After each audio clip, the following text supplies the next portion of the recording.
സുഹൃത്തുക്കളെ നമസ്കാരം. പുതിയ വീഡിയോയിലേക്ക് എല്ലാവർക്കും സ്വാഗതം.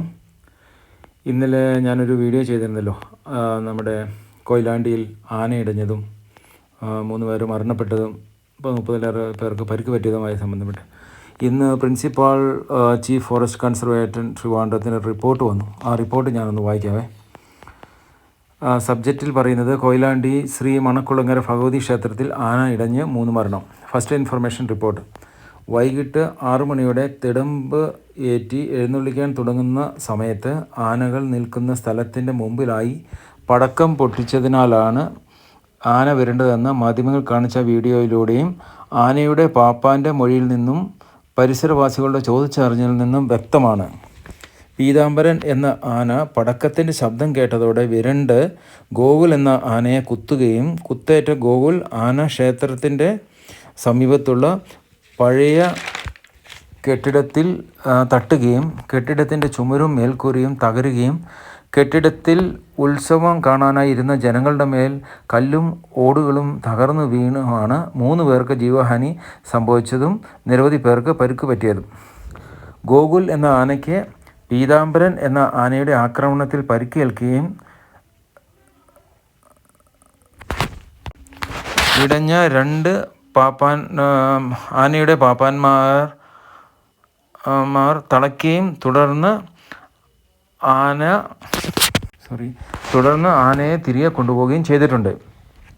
മേൽ സംഭവത്തിൽ ആനയുടെ കാലിൽ ഇടച്ചങ്ങല ഇട്ടിരുന്നില്ല എന്നും കൂടാതെ വൈകിട്ട് അശ്രദ്ധമായാണ് വെടിക്കെട്ട് നടത്തിയത് എന്നും അസിസ്റ്റൻറ്റ് ഫോറസ്റ്റ് കൺസർവേറ്റീവ് ഓഫീസർ ഈ ഓഫീസിന് റിപ്പോർട്ട് ചെയ്തിട്ടുണ്ട്. 2012 കേരള നാട്ടാന പരിപാലന ചട്ടം rule 10 subsection 4(6) making an elephant stand in scorching sun for long duration or bursting crackers near the elephant for ceremonial shall not be permitted, and rule 10 subsection 4(8) during the time of procession shall have chains tied to their leg. അതായത് 2012 കേരള നാട്ടാന പരിപാലന ചട്ടപ്രകാരം rule 10 section 4 പറയുന്നത്, making an elephant stand in scorching sun, അതായത് ആനയെ വെയിലത്ത് കുറേ നേരം നിർത്തുകയോ പിന്നെ ബസ്റ്റിംഗ് ക്രാക്കസ്, അതായത് പടക്കം പൊട്ടിക്കുന്നതും എലിഫൻ്റ് അടുത്ത് പൊട്ടിക്കുന്നതും പിന്നെ ദിസ് നോട്ട് ബി പെർമിറ്റഡ്, ഇത് പെർമിറ്റഡ് അല്ല. പിന്നെ പറയുന്നത് റൂൾ 10 സെക്ഷൻ 4(8) പറയുന്നത്, during the time of procession shall have chains, അതായത് ആ കാലിന് ഇടച്ചങ്ങല ഇട്ടിരിക്കണം എന്ന് നിബന്ധനയുണ്ട്. അത് ഇട്ടിട്ടില്ല. അപ്പോൾ ഈ നിയമത്തിൻ്റെ 100% ഈ നിയമത്തിൻ്റെ ലംഘനമാണ് ഇന്നലെ നടന്ന അപകടത്തിന് കാരണം എന്ന് ഈ ഫോറസ്റ്റ് കൺസർവേറ്റീവ് ഓഫീസർ കറക്റ്റായിട്ട് റിപ്പോർട്ട് ചെയ്യുന്നുണ്ട്. അപ്പോൾ സുഹൃത്തുക്കളെ, ഇതാണ് ശരിക്കും. അതായത് ഈ സംഘാടകരുടെയോ അല്ലെങ്കിൽ ഒരു പരിപാടി നടക്കുമ്പോൾ അത് മാനേജ് ചെയ്യുന്ന ആൾക്കാരിലോ വരുന്ന പിഴവാണ് ഈ പറയുന്നത്. കാരണം 3 പേരുടെ മരണത്തിനും 30 പേർക്ക് പരിക്കും ഈ കോലാഹലം എല്ലാം ഉണ്ടാകാൻ കാരണം.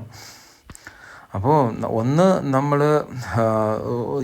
അതായത് റൂൾസിന് എതിരായിട്ട് നമ്മൾ ചെയ്യുന്നു, അതായത് ഈ സെക്ഷനിലൊക്കെ എതിരായിട്ട് നമ്മൾ ചെയ്യുന്നു. രണ്ടാമത് അത് ജനങ്ങളുടെ മരണത്തിനും ഇടയാക്കുന്നു. അപ്പോൾ അതൊരിക്കലും നമുക്ക് ഇതൊന്നും ഇങ്ങനെ പോകാൻ പാടില്ല എന്നുള്ളതാണ്. ഒന്ന് ഞാൻ ഇന്നലെ പറഞ്ഞില്ലേ, അതായത് ഇങ്ങനെയുള്ള മൃഗങ്ങളെ തന്നെ, കാരണം വൈൽഡ് ആനിമലാണ് ആന, നമ്മൾ എത്ര ട്രെയിൻ ചെയ്തെന്ന് പറഞ്ഞാലും ഉണ്ടല്ലോ, അതിന് സർട്ടൻ പാരാമീറ്റേഴ്സ് ഉണ്ട്. ഈ പറഞ്ഞ പോലെ ചൂട് കൂടി കഴിഞ്ഞാൽ ആനയ്ക്ക് മതം ഇളകും എന്നുള്ളത് ഉറപ്പല്ലേ. പിന്നെ അത് തന്നെയല്ല ഇങ്ങനെയുള്ള സൗണ്ട്, അതായത് നമ്മുടെ ടി വിയിൽ ഇന്നലെ ഞാനിപ്പം 2-3 ചാനൽ കണ്ടു, ഏഷ്യാനെറ്റ്, ന്യൂസ് 18, അങ്ങനെ 24, ഇങ്ങനെയുള്ള എല്ലാ ചാനലും കാണുന്നുണ്ട്.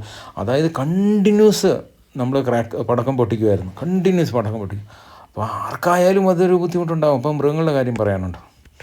അതും പിന്നെ ആനയെന്ന് പറഞ്ഞാൽ വളരെ ഷാർപ്പാണ് അതിൻ്റെ മൈൻഡ്. സോ തീർച്ചയായിട്ടും ഇത് നമ്മൾ വിളിച്ചു വരുത്തിയ ഒരു അപകടമെന്നേ എനിക്ക് പറയാനുള്ളൂ.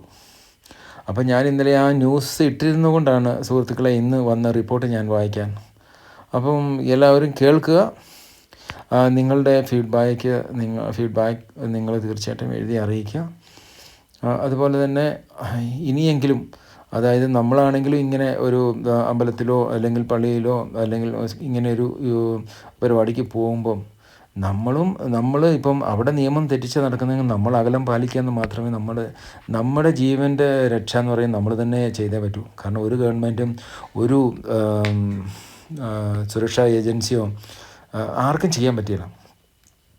പിന്നെ ഇതൊക്കെ അൺഎക്സ്പെക്റ്റഡായിട്ട് സംഭവിക്കുമ്പോൾ തീർച്ചയായിട്ടും നമുക്ക് ഇത് സമയമായെങ്കിൽ നമ്മൾ പോയേ പറ്റൂ.